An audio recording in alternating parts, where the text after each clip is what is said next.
দাম্পত্য জীবন সুখময় করতে চাইলে 1 নম্বরে স্যাক্রিফাইস, 2 নম্বরে ঝগড়াকে আমরা কি বলে দিছি আজকে, ভুলে গেছি, ঝগড়াকে কি বলবো, নো। 3 নম্বর, দাম্পত্য জীবন সুখময় করতে চাইলে দাম্পত্য জীবনের কোনো গোপন কথা কারোর সাথে শেয়ার করা যাবে না। এটা কবিরা কেউ না, এটাকে হারাম বলে ঘোষণা দিয়েছে কে? এটাকে বিষ্ণু বলেছেন আযমুল আমানা। স্বামী স্ত্রীর মধ্যে যে অন্তরঙ্গ মুহূর্ত কাটে, এই মুহূর্তগুলোর কথা কারোর সাথে শেয়ার করা যাবে? নীলফামারীর যুবক ভাইরা চিল্লায় বলে, এগুলো শেয়ার করা যাবে? বিষ্ণু বললেন খবরদার, এটা আযমুল আমানা। স্বামীর সবকিছু স্ত্রীর কাছে আমানত, স্ত্রীর সবকিছু স্বামীর কাছে আমানত।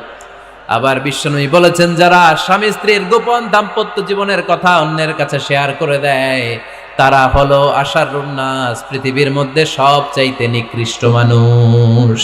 এরা নিকৃষ্ট, এদের চাইতে নিকৃষ্ট আর কেউ হতে পারে না। উলাইকা কাল আনআম বাল হুম আদাল। এরা পশুর চাইতেও নিকৃষ্ট, যারা স্বামী স্ত্রীর প্রাইভেট কথা, পার্সোনাল কথা মানুষের কাছে বলে বেড়ায়। আর সিবাউ হারাম, এই গোপনীয় সব কথাগুলোকে অন্যের কাছে প্রকাশ করা হারাম করেছে কে? চিল্লায় বলতে হবে কে? তাহলে খবরদার, নিজেদের দাম্পত্য জীবনের কোনো কিছু অন্যের সাথে শেয়ার করবেন না। আমাদের বোনরা অনেক সময় একসাথে বসলে পেটের কথা, পিঠের কথা সব বলে ফেলায়, আছে না নাই? না বোনেরা, সব শেয়ার করলেও আপনাদের দাম্পত্য জীবনের কোনো কথা কখনো কারোর সাথে শেয়ার করতে পারবেন না। 4 নম্বর ফর্মুলা হচ্ছে অহেতুক সন্দেহ পরিহার করতে হবে। অনেক স্ত্রী আছে স্বামীরা খালি সন্দেহ করে, আছে না নাই? নীলফামারীতে এই সমস্যা নাই, আছে? এই যে ভুক্তভোগী পাওয়া গেছে, আছে না নাই? আছে, খালি সন্দেহ করে। এই তুমি ওদিকে তাকাইলে কেন, ওই বেডের দিকে তাকাইলে কেন, এই তোমার মোবাইল দাও, কারে ফোন দিলা দেখি, এই ফেসবুকের পাসওয়ার্ড দাও দেখি কি করছে, দেখি মেসেঞ্জারে কার সাথে চ্যাটিং করছে, আছে না নাই? এই যে অহেতুক সন্দেহ আপনার ফ্যামিলিটারে জাহান্নামের টুকরা বানায় দিবে। আবার অনেক স্বামী আছে স্ত্রীকে খালি সন্দেহ করে, এদিকে তাকালে সন্দেহ করে, ওদিকে তাকালে সন্দেহ করে, বাসায় থাকলেও সন্দেহ, বাইরে গেলেও সন্দেহ, এরকম আছে না নাই? না, অহেতুক সন্দেহ এটা পরিহার করবেন। এই সন্দেহ খুব খারাপ জিনিস। আমি ব্যক্তিগতভাবে অনেক কেস এরকম হ্যান্ডেল করেছি। এসে বলে হুজুর খালি সন্দেহ করে, এটা একটা রোগ। এটা কি? আপনার ফ্যামিলিটারে শেষ করে দেবে। এজন্য অহেতুক সন্দেহ পরিহার করবেন। হ্যাঁ, সত্যি যদি পরকীয়ার কোনো ঘটনা ঘটে থাকে ওটা নিয়ে বসেন, ফেস টু ফেস কথা বলেন, ফ্যামিলি মিটিং করেন, সরাসরি সেটেল করার চেষ্টা করেন। কিন্তু অহেতুক সন্দেহ একটা রোগ। এই রোগ থেকে আল্লাহ তুমি দাম্পত্য জীবনকে বাঁচাও। আমরা আওয়াজ করে পড়বো আমিন। 5 নাম্বার, স্বামী স্ত্রী একে অপরকে আল্লাহর বিধান স্মরণ করায় দিবে। স্বামী যদি ফজরের সময় ঘুমায় থাকে, স্ত্রীর ডেকে দেওয়ার দরকার আছে না নাই? আবার স্ত্রী যদি ঘুমায় থাকে, স্বামীর ডেকে দেওয়ার দরকার আছে না নাই? কোন স্বামী যাবে জান্নাতে, তার স্ত্রী যাবে জাহান্নামে। আবার স্ত্রী হবে জান্নাতি, স্বামী যাবে জাহান্নামে। এরকম আমরা চাই নাকি? আমরা যখন জান্নাতে যাব, আমার স্ত্রীর হাত ধরে একসাথে জান্নাতে ঢুকতে চাই, ঠিক কিনা? আবার আমার স্ত্রী যখন জান্নাতে যাবে, সে একা ঢুকতে পছন্দ করবে? এজন্য আমরা দুনিয়াতে যেমনি এক ছাদের নিচে, এক জায়গায়, এক বাড়িতে, জান্নাতেও আমরা এক বাড়িতে থাকতে চাই। আওয়াজ করে বলতে হবে ঠিক কিনা? এজন্য গবেষকরা বলেছে, স্বামী স্ত্রীর ভালোবাসাটাকে তারা বলে লাভ পিরামিড। কি পিরামিড? লাভ পিরামিড। এই ত্রিভুজ আকৃতির। কিরে ভাই?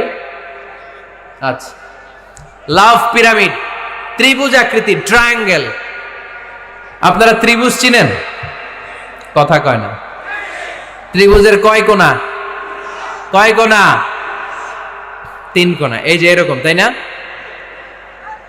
এজন্য স্বামী স্ত্রীর ভালোবাসাটাকে বলে লাভ পিরামিড। উপরে এরকম সমুচার মতো না, উপরে থাকে আল্লাহ, আর ডানে স্বামী, বায়ে স্ত্রী। এই 2 কোণায় স্বামী স্ত্রী, আর উপরের কোণায় আল্লাহ। স্বামী স্ত্রী যদি আল্লাহর আনুগত্যের দিকে যেতে চায়, যতই তারা the couple come to Allah, they come closer to each other. তারা যদি আল্লাহর কাছাকাছি যায়, তারা নিজেরাও কাছাকাছি হয়, ঠিক কিনা? তারা আল্লাহর কাছে যেতে যেতে যেতে যেতে আল্লাহর ইবাদতে যদি একেবারে আল্লাহর কাছে চলে যায়, তারা নিজেরাও কাছাকাছি চলে যায়, ঠিক কিনা? আর তারা আল্লাহর আনুগত্য থেকে যত দূরে সরে, যত দূরে সরে, তারা নিজেরাও নিজেদের থেকে তত দূরে সরে পড়ে। চিল্লায় বলেন ঠিক কিনা? লাভ পিরামিড এটা। এজন্য the closer the couple comes to Allah, the closer the couple comes to each other. Couple স্বামী স্ত্রী আল্লাহর ভালোবাসা নিজের মধ্যে যত গাঢ় করবে, আল্লাহর আনুগত্য যত বেশি করবে, আল্লাহর ইবাদত যত করবে, নিজেরাও তত কাছাকাছি আসবে। আর আল্লাহরে যত ভুলবে, নিজেদের মধ্যে বড় বড় ফারাক করে দিবে কে? তাহলে এই 5টা বিষয় স্বামী স্ত্রীর উভয়ের উপর বর্তায়। এগুলো মেনে চললে দাম্পত্য জীবনকে সুখময় করে দিবে কে? আল্লাহ। এবার আমরা শুনবো আমাদের বোনদেরকে, যে ডান দিকে আমি শুনলাম আমাদের বোনদের বিশাল প্যান্ডেল আছে না নাই? আচ্ছা, আজকে বোনদের দিয়ে শুরু করি। স্ত্রীদেরকে আল্লাহ কি দায় দায়িত্ব দিয়েছে একটা ফ্যামিলিকে সুন্দর করতে, একটা দাম্পত্য জীবনকে সুন্দর করতে? স্ত্রীর 1 নম্বর দায়িত্ব হচ্ছে she should make a comfort to her husband. স্ত্রীর উচিত স্বামীর জন্য ঘরটাকে প্রশান্তির নীড় বানিয়ে রাখা। কি বানিয়ে রাখা? প্রশান্তির নীড়। স্ত্রী হওয়া উচিত এমন যাকে দেখলে স্বামীর চোখ জুড়ায়, স্বামীর প্রাণ জুড়িয়ে যায়, স্বামীর হৃদয়টা ঠান্ডা হয়ে যায়, ঠিক কিনা? আর স্ত্রীর দিকে তাকালে যদি মেজাজ গরম হয়ে যায়, মেজাজ খিটখিটে হয়ে যায়, ঝামেলা আছে না নাই? ঝামেলা আছে।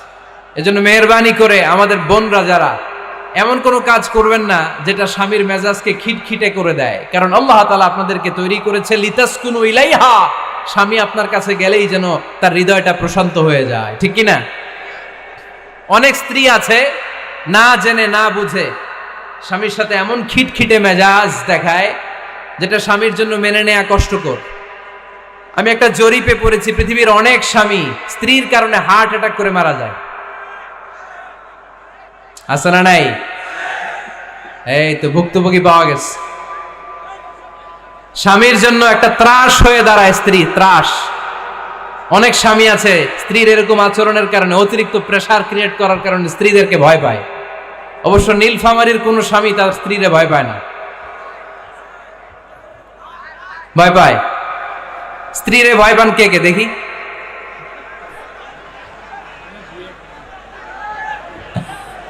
ভয় পান? আপনারা ভয় পান?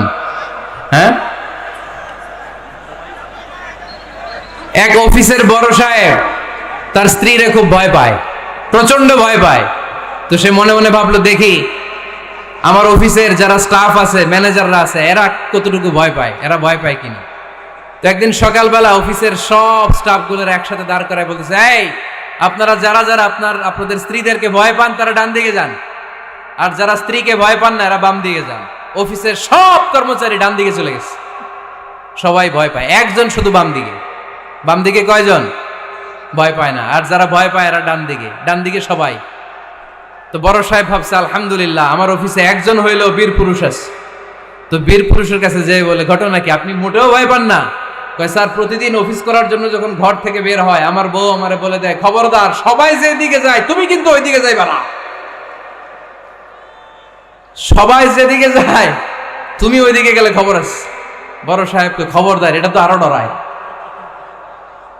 ঠিক কিনা? এজন্য বোনদেরকে বলবো, লিতাসকুনু ইলাইহা, এমন ভাবে আপনি আপনার স্বামীর সামনে নিজেকে প্রেজেন্ট করেন যাকে আপনাকে দেখলে আপনার স্বামীর চোখ জুড়িয়ে যায়, হৃদয়টা প্রশান্ত হয়ে যায়, আপনাকে দেখলেই আপনাকে ভালোবাসতে মনে চায়, ঠিক কিনা?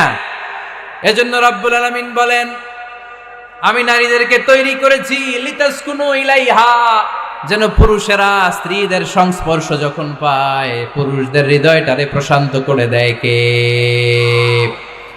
রব্বুল আলামিন বলেছেন, খাদিজার জন্য জান্নাতে আমি এমন একটা ঘর বানিয়েছি যেই ঘরের মধ্যে কোনো বিশৃঙ্খলা নাই। খাদিজার জন্য জান্নাতে এমন একটা প্রাসাদ আমি বানিয়েছি যেই প্রাসাদের মধ্যে কোনো আওয়াজ নাই, কোনো কোলাহল নাই। কুরাইশদের মাঝে যখন দাওয়াত দিতেন সব বিশৃঙ্খলা, ঝামেলা, গোলমাল শেষ করে রাতের বেলায় যখন খাদিজার ঘরে বিশ্বনবী ঢুকতেন, বিশ্বনবীর হৃদয়টারে প্রশান্ত করে দিত কে? আম্মাজান খাদিজা বিশ্বনবী সাল্লাল্লাহু আলাইহি ওয়াসাল্লামের জন্য এমন ঘর উপহার দিয়েছেন যেই ঘরে বিশ্বনবী আসলে বিশ্বনবীর হৃদয়টা ঠান্ডা হয়ে যেত। সুবহানাল্লাহ পড়েন। অনেক স্ত্রী আছে স্বামী ঘরে ঢুকলেই ঘরে আটা নাই, রুটি নাই, চাল নাই, ডাল নাই, এটা লাগবে ওইটা লাগবে, ওখানে যেতে হবে, একটার পর একটা ফিরিস্তি বলে বেড়ায়, আছে না নাই? না, এটা করবেন না। আপনার কি লাগবে এই সব দায় দায়িত্ব আল্লাহ তাআলা স্বামীকে দিয়েছে, স্বামীকে জানাবেন। তবে ধীরে সুস্থে, ধীরে সুস্থে স্বামীর জন্য ঘরটাকে এমন করে রাখতে হবে যেন ঘরে ঢুকলেই স্বামীর হৃদয়টারে প্রশান্ত করে দেয় কে? এজন্য স্ত্রীর প্রথম দায়িত্ব ঘরটারে প্রশান্তির নীড় বানানো। এখানে কি আবার কি